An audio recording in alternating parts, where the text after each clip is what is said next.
and welcome to the Magic Sock video podcast, Tips and Tricks. This is episode 6. We have a situation here in which I got a bunch of forests that are out. I have a wall of roots, which is a 0-1 wall because it has 4 counters on it, and I have a Chord of Calling in my hand. So, the question is, can I, 1, 2, 3, tap the Chord of Calling, use convoke by first use the ability of the wall to give me 1 floating mana, which would make this 5 counters on it. Thus, it would make the wall a 0-0, killing the wall. But can I use the convoke to tap it to put another mana toward the X casting cost of the Chord of Calling? So that's 2 mana right there. 3, 4, 5, 6, 7, 8, 9, 10, 11. So I have 11 mana that are in the Chord of Calling, and search your library for a target creature card with converted mana cost X or less and put it into play, then shuffle your library. I want to go for a 11 casting cost Darksteel Colossus. Can I use the convoke to tap the wall of roots when it is a 0-1 and I use the wall's ability to be able to get 1 extra mana from it? Thus, it would put another 0-1 counter on the wall, killing the wall, making the wall 0-0. And a viewer of the Magic Sock video podcast wrote this in, and his answer that he found is, the answer is yes, you can do this because because neither player gains priority between deciding to play Chord of Calling and paying its casting costs. Instance can't be played until you finish playing for the Chord.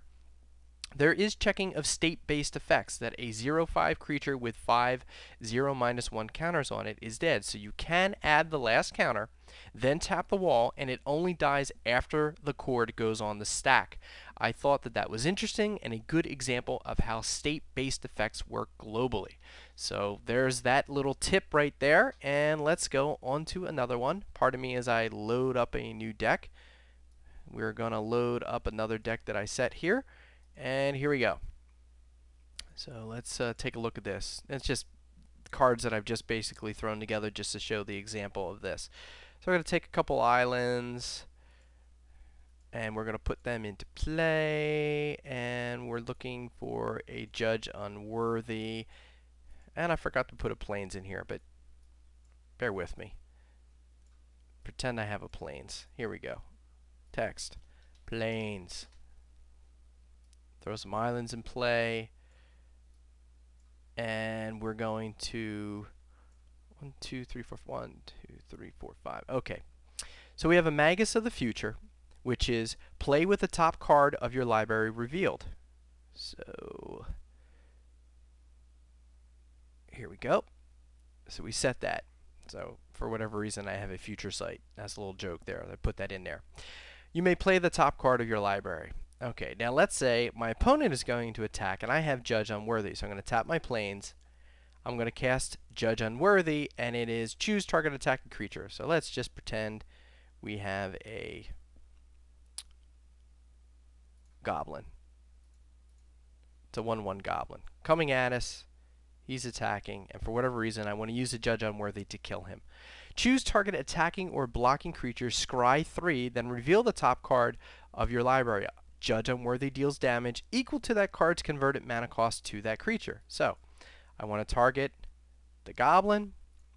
I cast Judge Unworthy. I Scry 3. The question is, when I go to Scry, do I see the top cards as I'm scrying them? And the answer is no. The top card of your library will be revealed before you begin to scry, and the top card after you are done scrying. So you wouldn't go 1, 2, 3 like that, so that your opponent would be able to see these other cards that are on the top of your library. So I drew them like this. So let me put them back.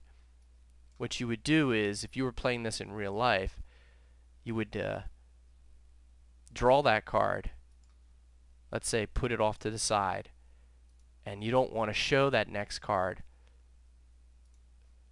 So let's do that again so you can understand. So you are showing this card to your opponent.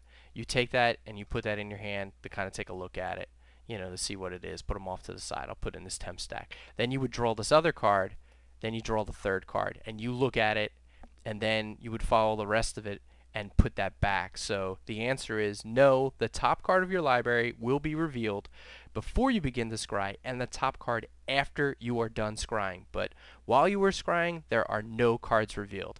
Again, very important, because if you're not sure what that wording is, let's say you had a counter spell, cancel or something like that, and your opponent gets to see that you have a cancel spell, that would not be good. So in this circumstance, what we're going to do is, with the scry, look at the top 3 cards of your library, then put any number of them on the bottom of your library and the rest on it in any order. In this case, I want to put this card on the bottom of the library and this card on the bottom, and I'm going to scry.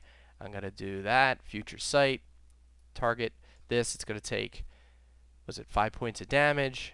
Goes back on the top card, top of my library, and then I would show this card again because of the Magus of the future, and the Judge Unworthy would go to the graveyard.